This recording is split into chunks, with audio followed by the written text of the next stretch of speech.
பந்தம் மனைவி என்பது. இதில் நீ வேறு நான் வேறு யார் சொன்னது? கல்யாணமே ஒரு தெய்வீகமே, சம்சாரமே அதன் சந்தோஷமே. ஒரு வானும் நிலவும் பிரிந்து வாழுமா? ஏழேழு ஜன்ம பந்தம் மனைவி என்பது. இதில் நீ வேறு நான் வேறு யார் சொன்னது?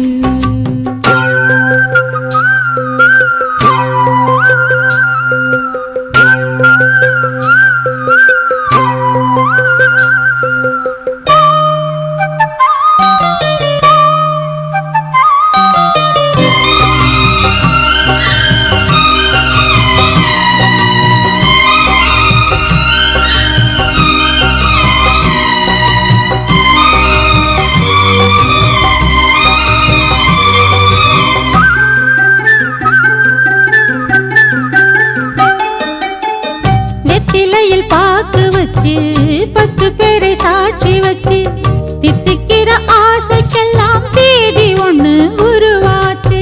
அக்னிய சாட்சி வச்சு கைவிரலை சேர்த்து வச்சு இன்பம் துன்பம் இரண்டிலுமே இணைந்திருக்க முடிவாச்சு. பள்ளியறை பள்ளியிலே படிக்கும் இன்ப வேதம், பிள்ளைமணி செல்வங்களே அன்னை தந்தை கீதம். இது பழங்கால பாதை ஒரு சுகவாழ்வின் கீதை. ஏழேழு ஜன்ம பந்தம் மனைவி என்பது. இதில் நீ வேறு நான் வேறு யார் சொன்னது?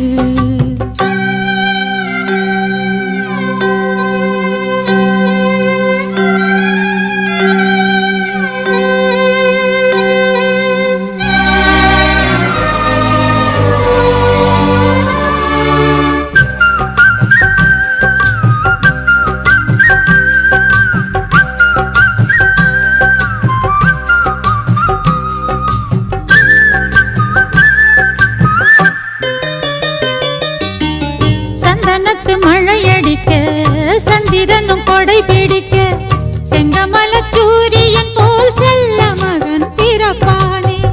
தங்கத்திலே தூளி கட்டி வைரத்திலே மாலை கட்டி தத்தி வரும் பாதத்துக்கு முத்து மணி தொடுப்பேனே. துள்ளி வரும் பிள்ளை நிலா தூய கங்கை மீனு செம்பவள வாய் திறந்தா சிந்தி சிதறும் தேனு. நான் தாயாகும் முன்னே உன்னை தாளாட்டுவேனே. ஏழேழு ஜன்ம பந்தம் மனைவி என்பது. இதில் நீ வேறு நான் வேறு யார் சொன்னது? கல்யாணமே ஒரு தெய்வீகமே, சம்சாரமே அதன் சந்தோஷமே. ஒரு வானும் நிலவும் பிரிந்து வாழுமா? ஏழேழு ஜன்ம பந்தம் மனைவி என்பது. இதில் நீ வேறு நான் வேறு யார் சொன்னது?